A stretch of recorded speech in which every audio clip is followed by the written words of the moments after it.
బడ్జెట్లో కేటాయింపులు పెరగాలి.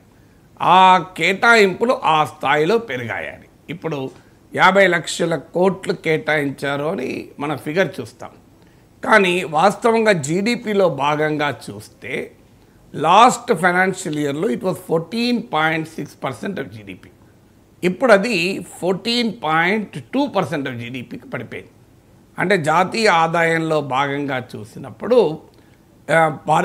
Total size of the budget మనకు లిటిల్ కాస్తంత స్వల్పంగా తగ్గింది తప్ప పెరగలేదు. ఇందులో మళ్ళీ ఇన్ఫ్లేషన్ కూడా పరిగణలోకి తీసుకుంటే real size of the budget వాస్తవంగా తగ్గింది. అంటే ఇది ఎక్స్పాన్షన్, ఎకనామిక్ ఎక్స్పాన్షన్కు అనుగుణమైన కేటాయింపులు లేవు అనటానికి ఇది ఒక ఉదాహరణ. ఎందుకంటే budget size is an indication ఆ ఎకనామిక్ ఎక్స్పాన్షన్ జరుగుతుందా లేదా అని. తర్వాత మనకు